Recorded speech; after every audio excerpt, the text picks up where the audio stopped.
So this is Marie, and last night she posted a picture. She's an artist. She posted a picture which she had painted on Facebook. And it really caught me. It is this picture. I'm going to encourage you to spend a long time this morning contemplating this picture. I'm going to begin by reading the words which Marie writes about it herself. She writes, "This is not a great painting." I disagree with her, but that's what she says. I am sharing it because it feels like it is relevant, to me anyway, to our world now. I've called it the Corona Cross. So the cross is covered in viruses, lots of blue blobs for COVID-19, and also other viruses on each of the arms. Influenza, Ebola, HIV and Marburg, which I'd not heard of until now. The poorer parts of our world have been decimated by viruses for centuries, but we rarely hear about it. People die or are just ignored or forgotten. This seemed to me to encapsulate what Christians believe about Easter, which is that Jesus took on himself all the sickness and brokenness and chaos of the world and shows that God's love is stronger than all that. His love accompanies us and never leaves us, even in the darkest of times.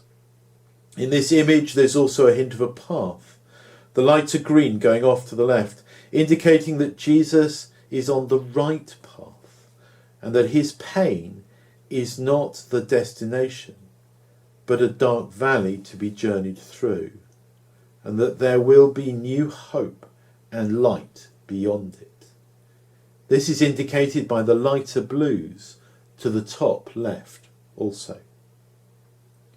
Although he's lying under the weight of the cross, having fallen for the third time, we know that somehow he gets up again and keeps going, showing us that however tough things are, we too can find the strength to get up and keep going, even when life feels impossible. I'm going to invite you to spend 2.5 minutes, maybe 3 minutes, just contemplating this picture as we listen to When I Survey the Wondrous Cross, played for us by David Quinn.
crucifixion of Jesus in the Gospel of John.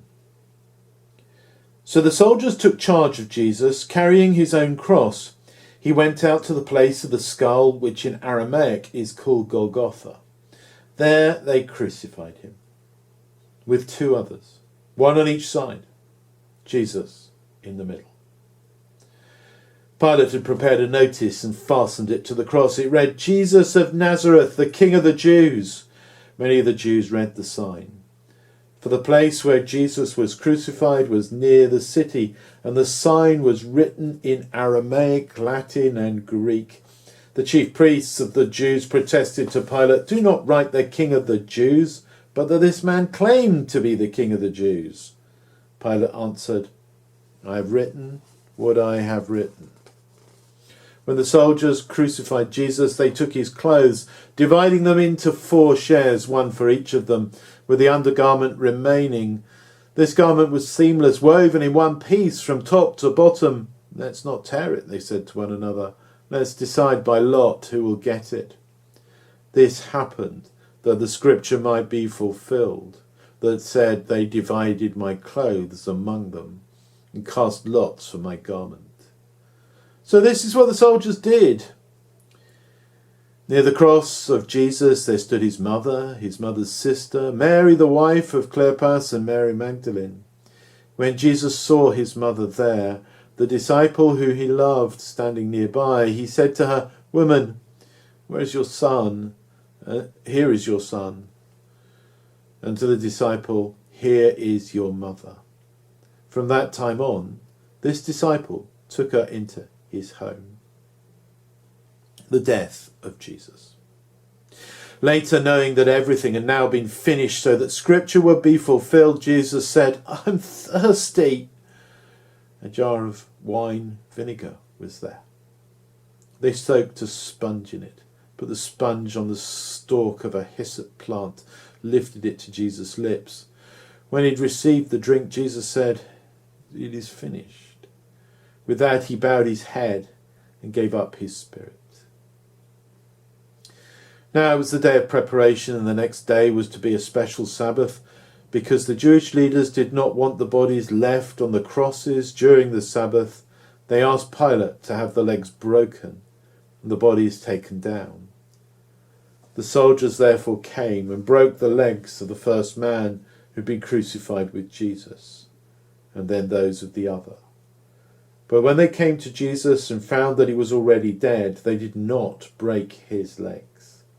Instead, one of the soldiers pierced Jesus' side with a spear, bringing a sudden flow of blood and water. The man who saw it has given testimony to this, and his testimony is true. He knows he tells the truth, and he testifies so that you also may believe. These things happened so that the scripture would be fulfilled. Not one of his bones will be broken. And then, as another scripture says, they will look on the one they have pierced.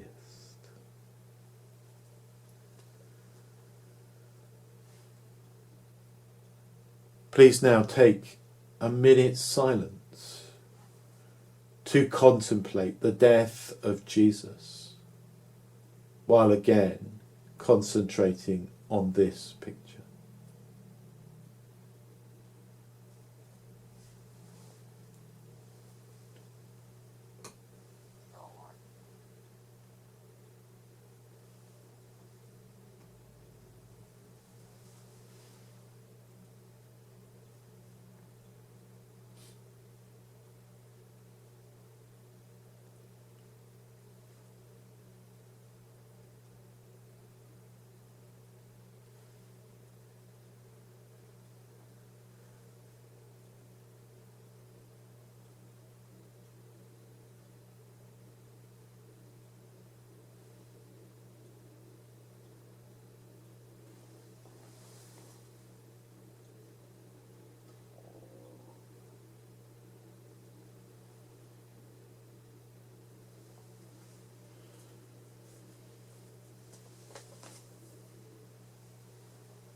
As I contemplate this picture, I think what strikes me is the powerlessness of Jesus, the crushing weight of the world upon him, and the powerlessness that we feel in our own context. Pilate wrote, "He is the King of the Jews," and it's an ironic statement. The Jews objected, saying he just claims to be, so he doesn't even have that weight. He's a person without political power. He rejects the physical force and that revolutionary power, the desire to take up arms. But actually what's really interesting is that he is now devoid of spiritual power. His prayers are not going to save him from this fate. His prayers in Gethsemane come back with the silence of God. And on the cross, he is this strange thing called God forsaken. He calls out in another gospel, my God, why have you forsaken me?" And for many people that feeling is there, is God left us. And that absolute hole and darkness, I suppose the darkness to the right, with the liveliness of the virus, the light that is there in this picture is these viruses. They're attacking. They're fiery, and it seems that God is powerless. We know that the story changes. It changes on the Easter Sunday. We know that there is light in the sky. There is a path. And to overcome death, it is necessary to go through it. And for God to experience that death is to be alongside us. What's the point of someone who's alongside us who is powerless? Some people will say. And yet he's actually trusting in a greater change, not just to make things back to the way they were, but enter into a new reality, a new heaven and a new earth. And so God makes himself as us to be alongside us. So I'm not praying for an end of the virus. I'm praying for us to have a deeper knowledge of love from within the context of this all-powerful thing that we are facing up to, this invisible threat. To love God, to love our neighbours as ourselves, and to pray, not for ease that prayer will be, but that we may take that dark and difficult path. And when I survey the wondrous cross, I do find that love and mercy, that sorrow mingled together. And there is our God, the servant King.